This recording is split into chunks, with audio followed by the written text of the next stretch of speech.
Chairman. I'm going to take off my mask since I don't have anybody within 15 feet of me at this point. So, Mayor Mayorkas, thank you again for stepping up in your service again in this process. Let me run through just some very quick questions for you. I've got quite a few to be able to run through, but a lot of these are just getting some things out of the way. Will you protect the rights of whistleblowers, access to the Inspector General, in cooperation with this committee if you're the Secretary of Homeland Security? Yes, I always have and will continue to do so. Thank you. Do you see your role, and this is a perspective issue, do you see your role as the leader of DHS as the leader of a law enforcement agency or a law interpretation or reinterpretation agency? The Department of Homeland Security is charged with enforcing the laws that Congress passes. Thank you. If there's someone in the administration that pushes you, encourages you to not enforce the law or to ignore the law as the Secretary of Homeland Security, what would be your response to them? I am an officer of the court. I always have been. You've heard the statement before, and you and I have talked about it before. Would you recommend that ICE be defunded? No. Does ICE need actually additional support?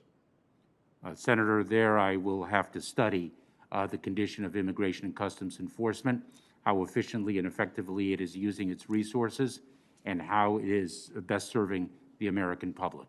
That requires my study. We'll look forward to getting a chance to get a follow-up on that study. Would you recommend any of the physical barriers along our southern border be dismantled or removed? Senator, I haven't looked at that specific question. I will share with you the fact that I agree with the approach that then Senator McCain, an American hero in my family and in this country, that Senator McCain took to the border, which is it's not a monolithic challenge, the border. The border is varied depending on the geography, depending on the specific venue, and depending on the conduct of individuals around it. And we don't need, nor should we have, a monolithic answer to that varied and diverse challenge. Right. I would assume that it's 2,000-mile-long border. We've got many areas that are mountainous, open desert areas. That I would fully agree. Don't need a physical barrier. We have lots of sight lines there. We can do it with other technology, other enforcement means on that. Is there any area of the border that you would see now that still needs additional repair for physical barriers, additional increase in technology, or would need an expansion of physical barriers? Senator, I look forward to studying that because I am well aware of the challenges that the border presents. I am very well aware of the fact, as Senator Johnson alluded to, that traffickers are seeking to exploit the border, not only to move people across it illegally, but to move contraband, to move fentanyl. The narco traffickers have sought to exploit the current challenge of the COVID-19 pandemic, and I look forward to studying the border to make sure that those challenges are repelled. The border agents that I've spoken to there along the border tell me of two things on physical barriers. One is it slows people down so they're able to interdict as they're trying to climb the wall, get around the wall, get under the wall. They're able to get access to those individuals and be able to interdict faster in that sense. So it becomes a deterrent. It also pushes people towards the point of entry where they can manage those families and individuals a lot easier in that sense, in a more reasonable environment rather than being in a very remote area.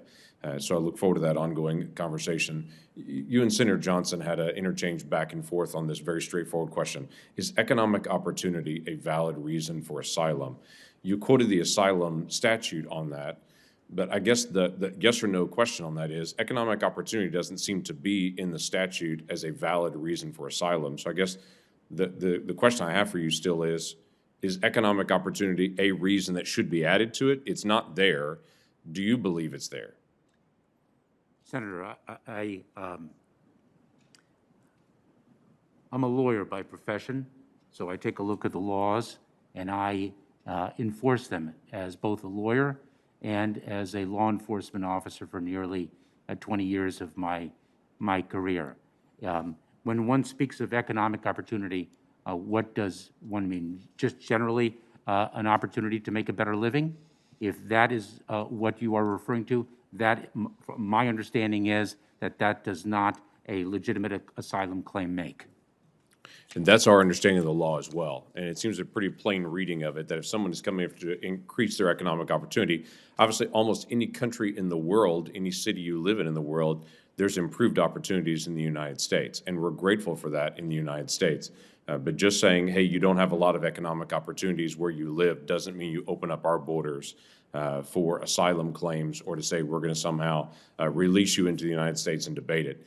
There's been an ongoing conversation about how to be able to manage that and how to be able to do it. Let me ask you a difficult question that's going to be hard to be able to interpret at this point because you haven't faced it yet, but pretty likely will in the days ahead. As the leader of DHS, it's pretty likely you're going to have thousands of people coming across the border in a migrant caravan from Honduras pretty rapidly. What message would you want to give to those folks right now that are traveling north in that migrant caravan to be able to send a message to them that if you're confirmed as the Secretary of Homeland Security, this is the message they need to hear about when they arrive in the United States? Senator, let me say at the outset that this is not the first caravan that has apparently approached the border over the last 4 years or It's not. over the last 12 years. The phenomenon of a caravan is something that we have confronted in the Department of Homeland Security for many years. I think President-elect Biden and people who will be joining his incoming administration have spoken about the fact that there's a commitment to follow our asylum laws, to enforce our asylum laws, and that means to provide humanitarian relief for those individuals who qualify for it under the law. That cannot be accomplished with just the flick of a switch and turned on day one, that it will take time to build the infrastructure and capacity so that we can enforce our laws as Congress intended. And that would be the message I would send. So let me ask this. The Title 42 authority is being currently used at our southern border right now because of the COVID risk. We have 21 of our officers and agents that have died because of COVID, trying to be able to interdict individuals that they then acquired COVID and have died in the line of duty. It's been incredibly difficult on the entire department on that, to be able to watch that. As you go through the memorial to agents listing that's out there for DHS, you see 2020 as a year where we just have all of those agents listed out there, and you realize the pain of what's really occurred in this time period. Do you anticipate changing the Title 42 authorities that currently exist to be able to protect our agents and individuals in the United States from individuals traveling from very high-profile COVID areas? Do you anticipate changing that? Senator, I appreciate the question very much, and I'm very well aware of the loss of life of our brave frontline personnel. I have met with the Border Patrol Council that represents the Border Patrol agents. I have met with the NTEU, the organization that represents Customs and Border Protection's office personnel. I am very proud of the fact that both organizations have supported my nomination, and I look forward to studying Title 42 authorities, what they provide, and I can say this unequivocally, that our highest priority is to protect the health and well-being of the American public. I would hope that we wouldn't have different rules for people flying in from Honduras than we have illegally traveling from Honduras. Because right now we have pretty strict travel restrictions coming in if you're flying in legally, and if somehow we have a different set of rules that's lax if you're traveling here illegally, that would be quite a quandary for us to be able to explain to everyone how the rule of law prevails.